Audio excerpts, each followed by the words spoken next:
I think that some of what we call paranoia, just normal paranoia, is hypersensitivity and hyperawareness and awareness to a lot of things that you're putting off in the back of your head because in order to function as a normal person and get through this life, you can't really be aware of everything. Otherwise, you'd be look, you're paralyzed by fear. We're in space, okay? We are on a gigantic ball that's spinning 1,000 miles an hour, hurling through infinity. This is reality. Yes. An asteroid can hit us and take us out. Thin layer of gas that's protecting us from everything that's flying around in our solar system. And by the way, at best you get 85 years, and then it's all shit anyway. Right, and even if you make it to 100, the last 15 is dog shit, right? You can't think too much about this stuff. Maybe with stem cells and stuff will be too bad. Yeah, maybe you're going to live to be 300. Whoop-de-doo. The universe is infinite. You know, like, you're going to die. Like, the sun is going to end. Like, at the end, I mean, imagine if people do live to an infinite number, we realize our fucking sun is dying.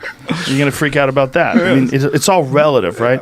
So there's only so much you really can think about, and some of what paranoia is this hyper-awareness of all these variables that you really haven't considered.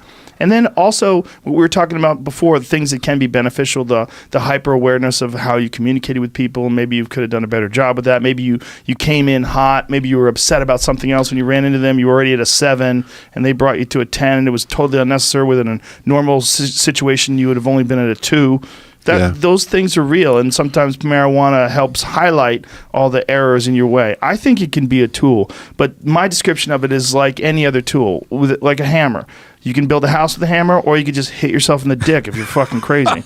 And this is something that I think we should consider when we're discussing almost any psychedelic medicine. And I think that I really do believe that marijuana is a psychedelic, and I don't even think it's a mild one, especially when it's in edible form. I don't think it's mild at all. Yeah, I mean, there's some people that come in to my office, for example, and like, just when I meet them, like after 1 or 2 minutes, I just got to decide in my head, this person's not using THC. Right. You know, like this person is anxious. What gives you that? Is that what it is? Anxious? Yeah, it's just a feeling of they're not someone who can just sit and kind of like be by themselves. You know, they just kind of give me the impression that you know, they're not going to do well with cannabis, because if they have any type of change in their psyche, they're going to see that as bad. That's bad, you know? Right. And like, you got it when you're using cannabis, you have to be someone who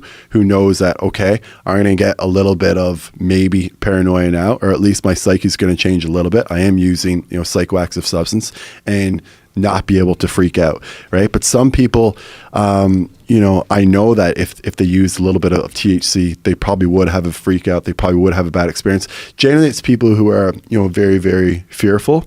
Now, the other side of that coin, though, is that if you use CBD, and like we discussed earlier, that can decrease learned fear, right? So you know, that's something that's really helpful for those patients. But, you know, I do agree that you know, we have to be careful about using high THC in certain groups of people, for sure.